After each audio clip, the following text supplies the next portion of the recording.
제가 다른 나라의 사례를 몇 가지 보니까 프랑스, 독일, 일본, 미국 이런 게 의료 인력 수급 체계에서 진행이 되는지는 잘 모르겠습니다. 이 추계위원회에서 지역 단위의 인력을 같이 추계해보고 어떤 방식으로 이것을 채워내야 할 건지, 그래서 아주 열악한 지역의 의료 인력을 보충하고 진행할 수 있는 이런 사례들이 있으면 조금 말씀을 후보자님 좀 해주셨으면 좋겠습니다. 예. 지역을, 그러니까 일단 모든 세계의 그 의료 정책의 그 가장 이슈가 지역의 의사를 가게 하는 겁니다. 우리나라는 그야말로 자유방임 정도로 선택을 그 의료인들이 할 수 있게 되는 체제고, 그래서 독일 같으면은 건강보험과 엮이긴 하나 지역별로 할당되어 있어서 이렇게 가고요. 대표적으로 일본과 한국이 사실은 형태적으로는 비슷합니다만은 일본은 그 부분을 나름대로는 해결해 왔죠. 일본은 우리보다 훨씬 더 지역의 색이 강하고 지역 옛날 지방 영주제부터 시작해가지고 지방의 어떤 그런 것이 있기 때문에 지방마다 또 자기네들의 맛집이가 있고 뭐 이렇게 그런 나라입니다. 구체적으로 지역별로 지역의사, 지역 프레임이라고도 번역하는데 지역 왁구인데 왁구 그런 의사라고 해서 이것을 지역별로 배치하는 전국에 한 80개 의과대학이 있고 70여 개의 어떤 그런 쪽에서도 그 지역 의사제를 적용을 하고 있습니다. 그러니까 장부성입니다. 지금 말씀드린 것에 대해서 좀 설명을 드리면은 지금 그 지역 편제 문제가 그 아까 말씀드렸던 2015년부터 2022년까지 6년간 운영됐던 그 의료수급분과위원회의 두 가지 태스크 중에 하나였는데요.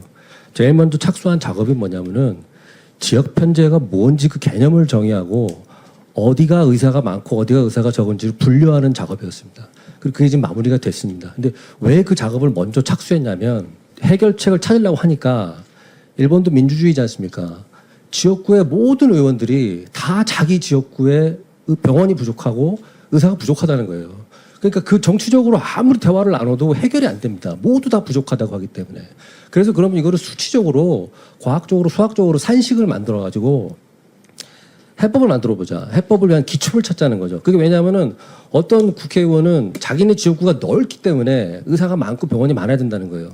어떤 국회의원은 자기네 지역구는 면적은 작지만 인구가 많기 때문에 그렇다는 거예요. 또 어떤 국회의원은 자기네 지역구는 면적도 작고 인구도 많지 않지만 고령자가 많다는 겁니다. 또 어떤 지역구 의원은 우리는 그래도 출생하는 애들이 많기 때문에 병원이 많아야 된다. 다 이유가 있습니다. 그러니까 그거를 해결을 할 수가 없어서 그 산식을 만들었습니다. 그래서 그 논의된 걸 보면요. 정치적인 논의가 하나도 아주 드라이하게 산식으로 구성돼 있어요. 수학적인, 그러니까 산식 어떻게 만들고 변수 설정 어떻게 하고 그다음에 가중치를 어떻게 주고 그다음에 변수 간의 상관관계를 어떻게 정하고 그다음에 실제 변수의 파라미터를 어떻게 넣을 거냐. 그거를 그 의사들이 하는 겁니다. 왜냐하면 의사들이 처해져 있는 각 지역마다 환경이 다 다릅니다. 그러니까 그 변수의 전체 구조, 변수의 어떤 상관관계, 변수의 가중치, 실제 파라미터가 들어갔을 때 이게 현실을 반영하고 있는지를 평가하는 게 의사마다 또 다 달라요, 또. 그러니까 그래서 그렇게 의사들이 많이 필요한 이유가 도쿄의 의사 환경, 응급의학과의 의사 환경, 산부인과의 의사 환경, 호카이도 의사 환경 이게 다 다르거든요. 그렇게 해서 하여튼 그걸 6년 동안을 논의를 해서 지금 현재 지수가 나왔고 그래서 맵이 만들어졌습니다. 지금 그래서 지금 어떤 작업을 하고 있냐면 그 전부터 해왔던 게 지금 정혜선 박사님 말씀하셨습니다만 지역 왁구라고 해서 쉽게 말해서 의대를 학비를 다 대줍니다. 거기다가 이제 그 추가로 지원금까지 줘요. 그래가지고 의대 졸업하자마자 그때부터 시작해서 9년 동안을 자기 그 졸업한 의대에 있는 지역에서 수련을 하고 개업을 하라는 겁니다. 그럼 거기에 이제 인턴이랑 그 레지던트가 들어가기 때문에 실제로 의무 기간은 한 4년밖에 안 됩니다. 그래서 이걸 지금 한 20년째 운영을 하고 있고 그 최근에 뭐 의대 정원 늘었던 거는 사실은 다 이 지역 왁구입니다. 대부분이. 근데 이게 평가가 좀 엇갈립니다. 그러니까 지금 후생노동성에서는 상당히 긍정적으로 평가하는데 실제 외부에 있는 전문가들이라든가 의사, 현장에 있는 의사들은 불만이 많거든요. 왜냐하면 이게 그 제약이 많이 따르기 때문에. 그래서 돈을 다 물어내고 그냥 도쿄를 가버리는 의사들도 있고요. 아니면 유학 간 사람도 있고 아니면 끝나자마자 바로 짐 싸서 그 9년이 끝나자마자 그러니까 전문의 따고 나서 4년 뒤죠. 바로 짐 싸서 도시로 가는 사람들 점점 늘고 있습니다. 그래서 이거에 대해서 지금 어떤 대안을 논의 중이냐면 작년 1월부터 검토회가 새로 꾸려졌어요. 편제 대책에 집중해서 지금 전체적인 그 모델이라든가 수급체계 만드는 거는 이제 이미 해법이 나왔다고 보고 있습니다. 그래서 답이 나왔어요. 그 기술적인 답이 나왔기 때문에 그거는 더 이상 안 하고 편제 문제를 논의하고 있는데 거기에 추가적으로 어떤 대안이 지금 논의되고 있냐면요. 학부 나온 사람만 지원해가지고는 안 된다는 거예요. 인턴, 레지던트별로 지원 프로그램, 그러니까 지방으로 있을 경우에 지원 프로그램들이 학부 나와서 의대 나온 사람들만 지원해주면 안 되고 그 사람들도 계속 그 커리어 따라가면서 계속 지원해줘야 된다는 겁니다. 지역에 있는 사람들한테. 그리고 그 지원이라는 것이 돈만 줘가지고 해결이 안 돼요. 지금 커리어 형성 프로그램이라는 게 아주 큰 이슈가 돼 있습니다. 지금 2022년에 끝난 수급분과회에서 낸 보고서에 보면은 그 아주 큰 항목으로 들어가 있는데 실제 의사들한테 설문을 해봤습니다. 왜 지방에 있지 않고 도시로 가려고 하느냐. 물어보니까 의외로 가장 많은 답이 나온 것 중 하나가 지방에 있으면 신기술을 배우질 못한다는 겁니다. 자기가 마치 뒤처지고 도시에 있는 의사들에 비해서 그 실력이 떨어지는 의사가 될 것 같은 공포감이 있다는 거예요. 그래서 이 사람들에게 그 신기술들을 계속해서 배울 수 있는 환경을 만들어주는 커리어 형성 프로그램을 만들어서 거기에 재정 지원을 하고 있어요. 그런데 사실은 저는 이게 큰 효과를 보기가 어렵다고 저 개인적으로 판단하고 있습니다. 왜냐하면은 일본의 경우에 그래도 지방의 의료가 그래도 아직 좀 남아있는 이유는 뭐냐면요. 지방에 생산 거점이 많기 때문에 그렇습니다.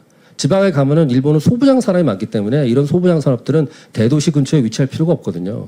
지방 소도시에 위치하면서도 수출도 할 수 있고 P2P이기 때문에 공장에 다 팔 수도 있습니다. 이렇게 지방에 가면은 생산 거점이 아직 살아있고 그렇기 때문에 소비가 이루어지고 인구가 있고요. 결혼이 이루어지고 출산이 있고 그래서 병원이 운영될 수가 있어요. 그러니까 그런 환경이 있기 때문에 그나마 어느 정도 지금 그 긍정적인 효과가 나오고 있는 것이지 앞으로 이런 그 지역 확고라든가 그 이후의 대안들이 어느 정도 효과를 볼지는 상당히 좀 미지수라고 생각이 되고요.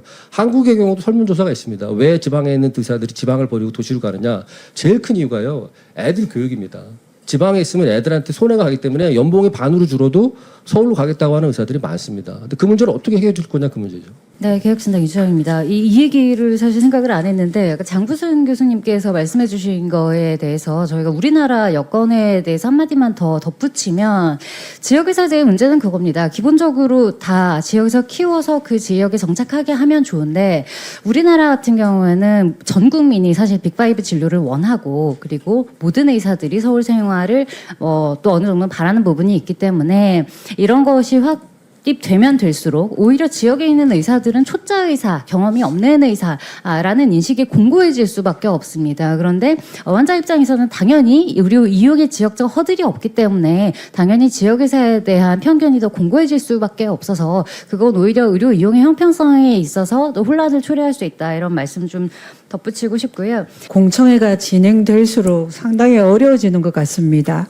근데 오늘 들으면서 저는 이걸 정해야 될 것 같습니다. 수급추계위원회의 기능을 먼저 정해야 된다. 그래서 어느 범위까지 수급추계위원회가 기능을 하는지에 대해서 좀 말씀을 해주시면은 그 다음이 좀 법안을 만들 때 좀 더 수용성을 높게 할 수 있을 것 같다는 생각이 듭니다. 비행기 시간도 조정하신 거예요? 네, 비행기 시간 바꿨습니다. 예. 제가 알고 있습니다. 그래서 좀 말씀드리면 제가 이제 이거 공부하면서 연구하면서 이제 전 세계 여러 나라 정책 결정 과정을 들여다봤는데 추계라고 하면은 오해하실 수가 있는 게 의대 정원 숫자를 종합적이고 합리적으로 누구나 동감할 수 있게 결정하는 그 모형은 지금까지 전 세계 어느 학자도 제시한 적이 없습니다. 오히려 그 대부분의 의료정책 전문가들이 그런 모형은 없다고 주장합니다. 그런 모형을 만드는 건 불가능하다. 그러니까 다만 이제 어느 정도 그 합의할 수 있는 선에서 사회적인 갈등을 최소화할 수 있는 선에서의 그 합의 가능한 어그리어블한 모델을 만드는 거지 실질적으로 이거를 뭐 합리적으로 해결할 수 있는 모형은 없습니다 지금까지. 근데 왜 저는 이 일본의 의사수급분과위원회가 이 의정 갈등이라든가 의대 정원 문제를 되게 성공적으로 그 저비용으로 해결한 그 성공적인 사례라고 생각이 되고 그리고 세계적으로 우리나라 같은 이런 그 전 국민 단일 건강보험의 그 대부분의 의료 자영업자에 의한 공급 체계를 갖고 있는 나라가 일본 말고 없습니다. 그러니까 시스템이 비슷하고 또 성공 사례이기 때문에 상당히 자세하게 들여다볼 필요가 있다고 생각이 되거든요. 근데 이제 성공한 근본적인 이유가 아까 말씀드렸다시피 정치 문제를 상당히 배제한 겁니다. 이 사실은 의대 정원을 결정하기 위한 이 수급 모델이라는 거는 이 최근에 생긴 게 아니고요. 옛날부터 있었거든요. 80년대 초부터 있어가지고 일본이 1982년부터 2005년까지 25년 동안 의대 정원을 계속 감축시켰습니다. 25년 동안. 그게 정부가 일방적으로 한 게 아니라요. 계속 자문기구 비슷하게 검토에 만들어서 검토의 의견 받아가지고 한 겁니다. 받아가지고 82년도에 가기 결정했고요. 우리로 치면 이제 국무회의 결정이죠. 국가 일본의 최고 의사결정기관이 가기니까. 그 다음에 다시 의견을 분분하니까 96년도에 의견을 또 받아가지고 재의결했습니다. 계속 감축하기로. 근데 2005년도에 와서 그때 이제 일본의 인구 감소가 시작되기 시작하고 몇 가지 이제 대형 의료사고가 터지면서 이거 일본이 세계 최고의 의료 선진국이라고 생각했는데 이거 의사가 부족한 거 아니냐라는 의문들이 제기되기 시작하고 당시에 그 유명한 나중에 동경도지사는 마스조에 요이치 씨가 상당히 그 튀는 사람인데 후생 대신이 됩니다. 어떻게 초선 의원이었는데 그러면서 갑자기 의대 정원을 증원하자고 주장을 세게 하면서 이 문제가 이제 판도라 상자가 열린 거예요. 25년 동안 감원하다가. 근데 문제는 뭐냐면 판도라 상자를 여니까 너도 나도 늘려달라는 거예요. 우리 동네 우리 지역구에 의사 늘려주고 병원 늘려주세요 하니까 감당이 안 되는 거죠. 그래서 연평균 2%로 점진적으로 늘리면서 이거를 실험을 해보고 이거를 테스트를 해보겠다는 겁니다. 그리고 그 와중에서 이거를 기술적으로 접근할 수 있는 모델을 개발해서 이게 정치적인 어떤 논의 함정에 빠지는 것을 피하자고 한 겁니다. 그래서 의사수급 분과위원회에 그 논의된 그 자료들을 보면요. 이게 무슨 공대 페이퍼 같이 생겼어요. 무슨 정치적인 우리는 병원 대표고 우리는 뭐 소비자 대표고 이런 얘기가 전혀 없습니다. 그런 식으로 논의가 되지 않고요. 산식들이 나옵니다. 산식이 나와서 아까 말씀드렸다시피 뭐 또 변수구를 어떻게 설정할 것인지 빠진 변수가 없는지 뭐 변수 간의 관계, 가중치, 그다음에 실제 파라미터 이런 것들로 구성이 돼 수십 페이지 정도 되는데 되게 복잡합니다. 그래서 처음에 그거를 초기 모델을 제시를 하고요. 그다음에 의원들이 이거를 독해를 하면서 조금씩 바꾸고 그다음에 현장의 어떤 수치가 파라미터가 현장을 반영해야 되니까 이게 좀 부족하다 우리가 현장을 반영하지 못하고 있다고 하면은 영역을 줍니다. 영역을 줘가지고 현장 조사를 합니다. 뭐 병상 이거에 대해서 실제로 어떻게 뭐 의료 서비스가 이루어지고 있는지 그러니까 시간이 많이 걸립니다. 그리고 논의가 길어지고요. 그래서 6년 동안 40번이나 회의를 한 겁니다. 근데 그렇게 함으로써 장점이 뭐냐면요. 거기에 무슨 니 같다 현 우리 현에 뭐를 더 만들어 주세요. 아까 저기 나가사키 그 법인 대표님 거기 회장으로 들어와 계신데 그분이 나가사키에 병원 더 만들어 주세요. 나가사키에 의대 정원 늘려 주세요. 이런 소리 한 번도 안 합니다. 왜냐하면 그분이 나가사키 법인 대표로 들어와 있는 게 아니라 거기에 22명이 다 개인 자격으로 들어와 있는 거거든요. 아까 병원 소속이 7명이라 말씀드렸는데 그중에 실제 병원 경영에 관여하시는 분은 2명밖에 안 되고 나머지 5명은 그냥 병원에 소속된 의사입니다. 모든 의협에서 일본 의사회에서 와 있는 2명도요. 의사회 대표로 와 있는 게 아니고 개인 자격으로 와 있는 겁니다. 다 개인 자격으로. 그리고 거기서 회의록을 들여다보면요. 그 누구도 자기 직역, 자기 단체, 뭐 자기 병원, 자기 지역 뭐 이런 거 얘기 한마디 그런 말을 할 수가 없습니다. 왜냐하면 다 산식으로 돼 있기 때문에. 그런 식으로 해서 정치적인 논의를 기술적 논의로 전환시켜가지고 정치적인 갈등 요인을 배제한 겁니다. 그렇게 해서 6년 동안 회의를 해가지고 결론이 나온 게 뭐냐면요. 전국적으로 아무리 의사를 늘려도 각 지역별 편제 현상, 그다음에 진료 과목별 편제 현상, 예를 들어서 소아과나 뭐 산부인과 의사 없는 거 이게 해결이 안 되더라는 겁니다.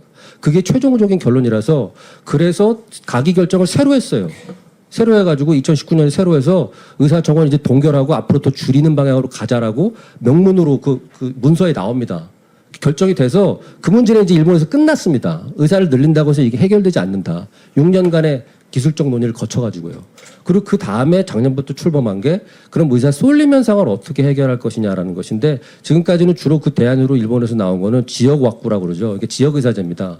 돈을 좀 준 다음에 그 지역에서 의무로 근무하게 하는 건데 이게 생각보다 그렇게 효과가 크지 않더라는 거죠. 그래서 이거를 더 보완할 수 있는 방안들을 지금 지난 1년간 9번 회의를 하면서 지금 얘기를 하고 있는 게 아까 말씀드렸던 뭐 인턴 때도 도와주고 레지던트 때도 도와주고 그 다음에 정식 의사 되고 나서도 계속 커리어 향상 도와주고 돈도 주고 저 교육도 받게 해주고 또 뭐 도쿄도 자주 왔다 갔다 해주고 이런저런 프로그램들을 계속 붙여가지고 도와주는데 그것도 제가 보기에는 어느 정도 효과가 있을지는 좀 약간 미지수라는 그런 말씀 드리는 거고요. 그 다음에 아까 정영선 박사님께서 말씀하셨는데 이 기구가요 아무런 법적 근거가 없습니다. 다 자문기구고요. 그래서 여기에 그 후생노동성 쪽에 공무원이 아무도 들어오지 않습니다. 그 국장이나 과장도요 그냥 사무국 역할만 하지 발언을 안 합니다. 왜 그러냐면은 자문을 하는데 그 자문을 받을 사람들이 거기에 그 멤버로 들어올 이유가 없거든요. 그리고 여기에 소비자 단체, 환자 단체 단 한 명도 들어오지 않습니다. 왜냐하면 아까 말씀드렸다시피 이 분과위원회가 생긴 이유 자체가 수요를 취합하는 방식으로 아무리 논의를 해봤자 이게 결론이 안 나고 싸움만 더 커지다는 겁니다. 그래서 그 부분은 빼고 수급이라고 해서 그 균형을 정치적으로 찾자는 그런 논의를 하는 게 아니라요. 실제로 좋은 의사를 좋은 병원을 많이 공급하는 게 중요한데 그게 현장에서의 제약, 기술적 제약, 비용적 제한이 있으니 그거를 어떻게 극복할 것인가를 그 산식으로 통해서 지금 저 해결책을 찾자는 거거든요. 그러려면은 의료 현장에 대해서 실질 의료 현장, 의료 행정, 그다음에 임상 연구에 대해서 경험이 많은 사람들이 필요합니다. 그래야만 그 산식이 제대로 구성이 돼 있는지를 평가할 수 있거든요. 그래서 의사가 그렇게 많은 겁니다. 의사가. 그 이유가 그렇거든요. 이게 무슨 의사들에게 어떤 기득권을 보장해주기 위해서 그렇게 만들었다는 거는 전혀 아닙니다. 이거는 의사수급 분과회가 어떻게 성공했는지를 전혀 이해를 못하고 있는 거고, 제가 보기엔 오늘 하루 종일 의견을 들었는데 이게 해결이 안 될 것 같아요. 제가 보기에는. 왜냐하면 여전히 정치적 논의. 왜냐하면요.